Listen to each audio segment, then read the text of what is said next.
Hello everyone, welcome back to our channel and welcome back to this video. In this video, we wanted to focus our attention back to the private capital which is under pressure and how the redemption stress is testing the $22 trillion industry. The private capital industry, encompassing private equity, private credit, and related alternative investment strategies, is experiencing its most significant liquidity test since the 2008 financial crisis. The redemption requests at the semi-liquid funds have triggered widespread gating, while the falling returns, aging portfolios, and concentrated exposure to AI-vulnerable software assets compound stress across the ecosystem. Regulators, including the Bank of England, are now preparing stress tests to assess the systematic spillover risk. Now, while the industry leaders reject comparisons to 2008, citing lower leverage ratios, the structural mismatch between the illiquid assets and retail investor expectations remains a critical vulnerability. Allocators face a reckoning as nearly a quarter of the funds raised since 2015 have failed to clear performance fee hurdles. With this context, let's do a deep dive and let's try and understand the issue in detail. First and foremost, you have the liquidity mismatch, which is materializing. The private credit and semi-liquid fund structures are facing the defining stress test.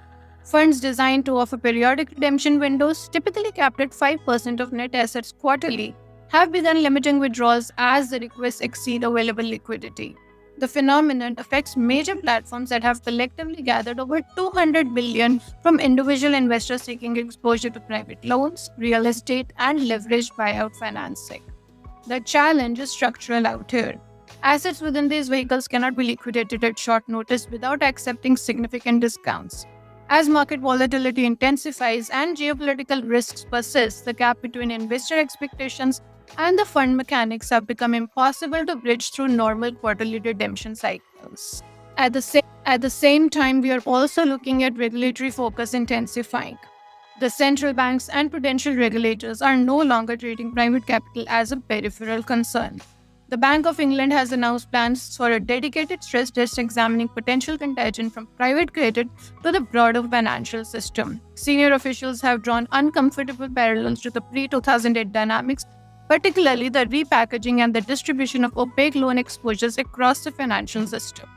Key regulatory concerns out here include transparency gaps in the asset valuations, interconnections between the private lenders and the traditional banking institutions, and the adequacy of the reserves at insurers holding significant private credit allocations.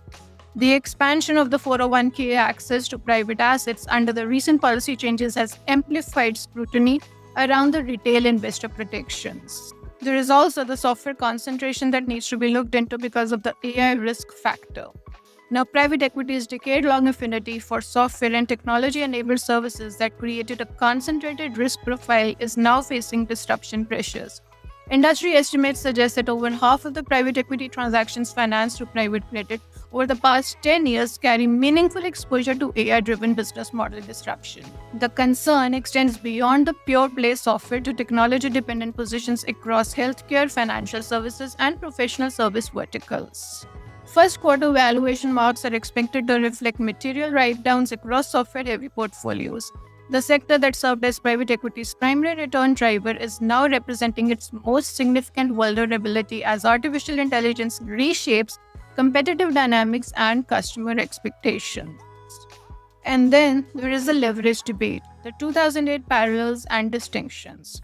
The industry executives have mounted a vigorous defense against the systematic risk comparisons to 2008 financial crisis.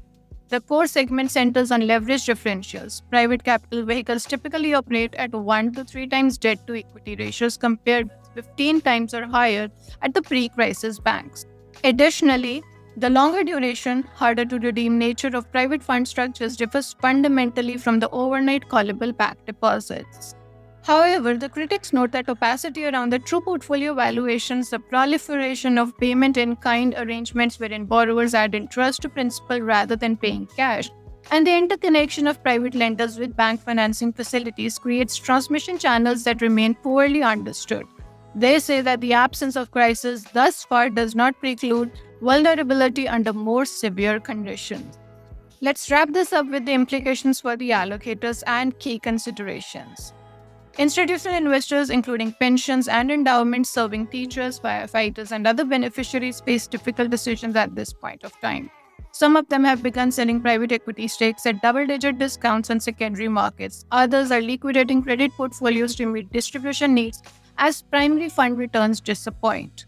Nearly a quarter of the funds raised since 2015 have failed to achieve returns sufficient to trigger performance fees, and this suggests widespread underperformance relative to the illiquidity premium investors expected. The key considerations out here: redemption gating at semi-liquid funds signals structural liquidity mismatches that may persist through volatile markets. Regulatory stress tests will establish baseline expectations for systematic risk monitoring and disclosure requirements. The software and technology-enabled portfolio concentration creates correlated downside exposure across private equity vintages. The valuation transparency and payment in kind arrangements warrant heightened due diligence focus. And lastly, the secondary market discounts may present opportunistic entry points for well-capitalized buyers with long-term horizons. Now, that's what we wanted to share with you with respect to private capital and the redemption stress that is testing this $22 trillion industry. Hope you found the video insightful. Stay tuned in for our next update.